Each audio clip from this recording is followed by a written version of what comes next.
Happy 4th of July, everybody. I hope you guys are enjoying the holiday, staying safe, enjoying some burgers, doing some grilling, some good barbecue. Kids got some hot dogs. Anyway, so 4th of July is a good time where we are. Like I said, we like to go outside, watch the fireworks. But we also have an annual tradition that I look forward to, but at the same time,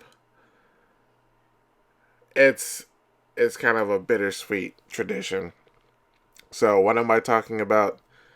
Yes, that favorite of so many people, Independence Day.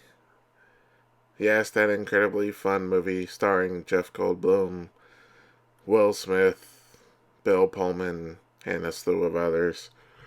And yeah, every year we watch this. I don't look forward to it.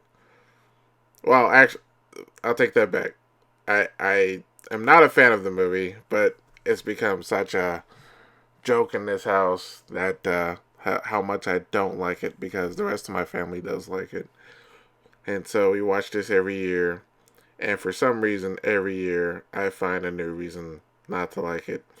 And I'll go back to the beginning of what was with this movie that for some reason I could not stand. So Uh, movie came out in the summer of 1996, if I remember correctly. And I remember in 1995, a young me in college, and I saw the preview in the movie theater. I forget which movie I went to go see. And sure enough, you see the clouds, you see the alien spaceship come out of the clouds. And it instantly reminded me of an old TV show back in the 80s called V. And for those of you that are a little bit older, you would remember this. They tried to remake it back in a few years ago. It was horrible. Anyway, V starred Mark Singer, who was the Beastmaster, as well as a pre Nightmare on Elm Street Freddy. What was it? Robert Englund. Uh, and it was about aliens taking over, wanting to eat the humans, and all that kind of stuff. And we win, and it's really cheesy, and it turned into a TV show, and I watched it.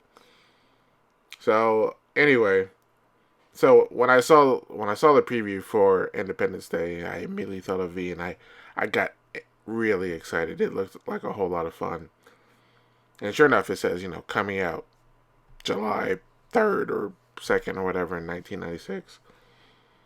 So okay, I can wait. So fast forward 6 months. My wife and I, we were dating at the time, and sure enough, the marketing is on full tilt. Seen a couple of movies. So I think it was the first Mission Impossible had come out. Enjoyed it for what it was, but the movie I really wanted to see was Independence Day, and so we sit down, lights goes out, and the movie starts. And I'm sitting there just waiting and watching, and it was about, I would say, about 15-20 minutes in where immediately felt something wasn't quite right. The you see the scene. All we get to the scene, all the alien ships come in. Everything is all over the world, and it's starting off fine, but it still didn't feel quite right. And then you have Will Smith's character. I think it's Captain Turner or whatever. That doesn't really matter. So he and his friend, played by Harry Connick Jr., they get into a dogfight with the aliens, and it's a interesting action scene and whatnot. And sure enough, you know, it was Captain Hiller or something like that. Anyway, he has to eject, and he lands and he drops the parachute in front of the alien ship. It crash lands, and then he walks up to it to see what's going on. The alien comes out and he punches it, and I think that's right about the time where I knew this movie was just not gonna be for me.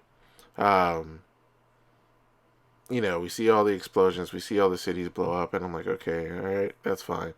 But at that moment when he punches the alien, I just went, okay, this is not making any sense, because this this alien that has survived this crash uh, apparently can't take a a punch. And when you're a human getting decimated by aliens and you see an alien come out after you, the first thing you want to do is reach down and punch it. So it just wasn't doing it for me. And so watching the movie, and sure enough, it pretty much runs the gamut on cliches. Where the president escapes, and one person knows what's going on. With the satellites, everybody else can't figure it out, and then they go to Area 51,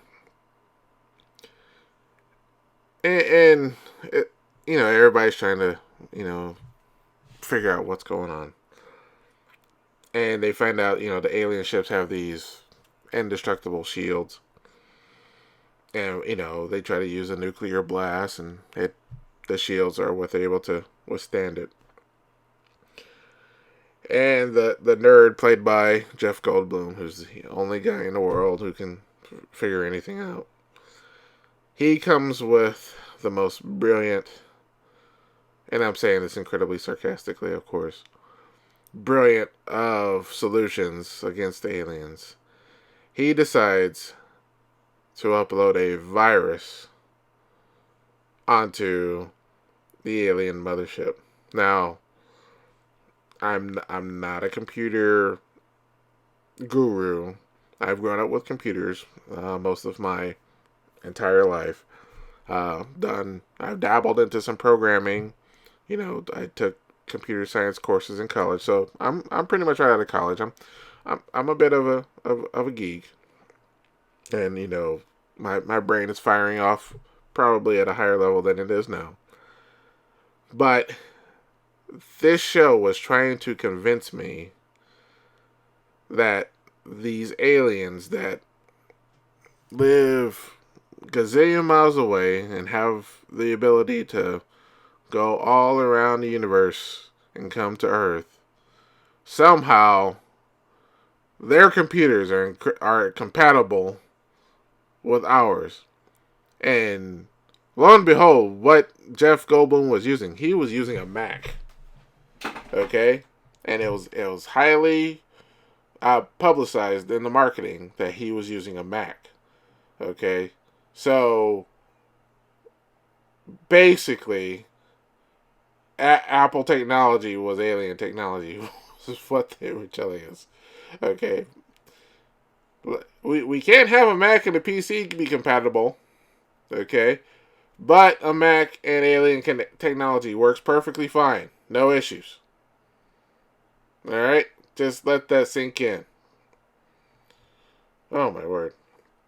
And so he's figured out, their technology, and he knows how to upload a virus. He has understood their computer systems.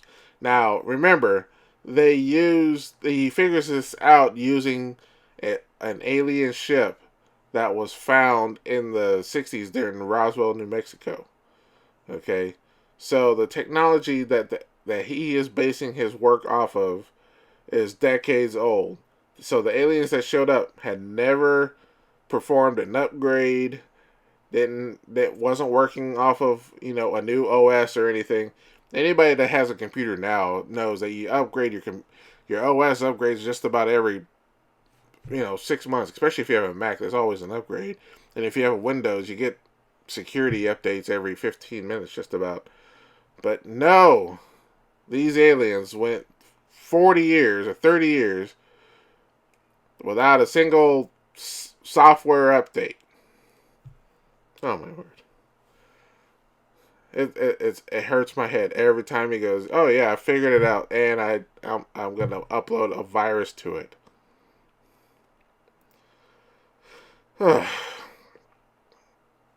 And so, the whole world goes, oh yeah, great idea.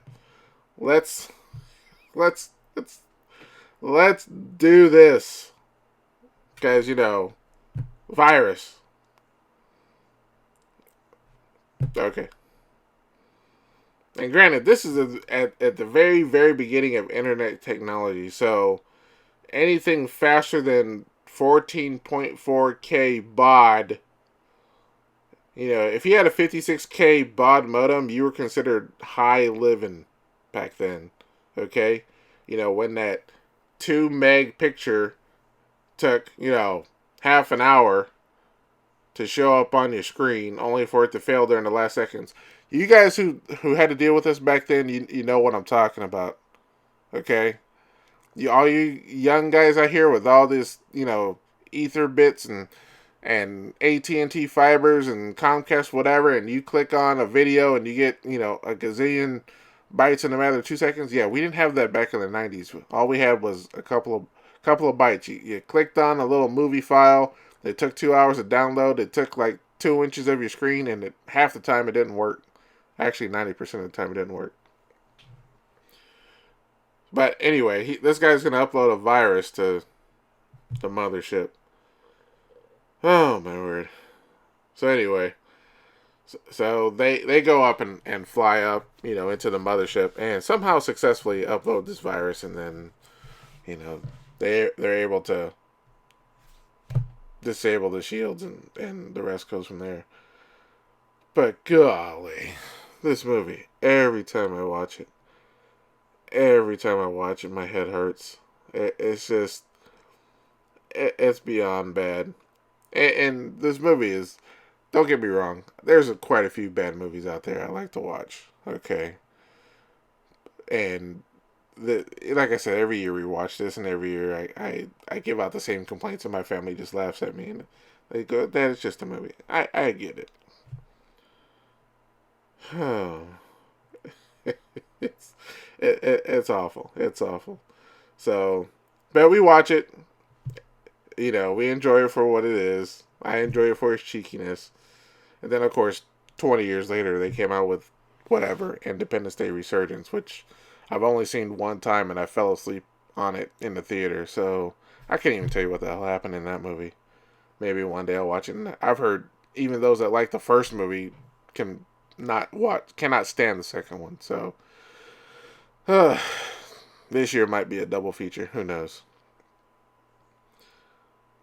Anyway, I wanted to give you guys my thoughts on our yearly tradition.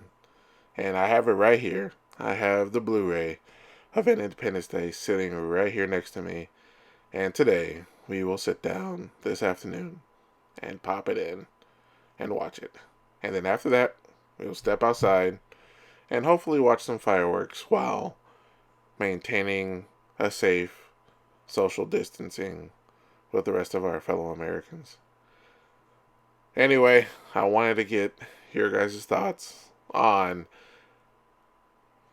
the movie, the legend, Independence Day. Did you love it? Do you still love it? Do you hate it? Let me know. Post in the comments below. And thank you guys for listening to me rant. I hope you guys have a safe and wonderful holiday. And I will talk to you guys next time. Peace.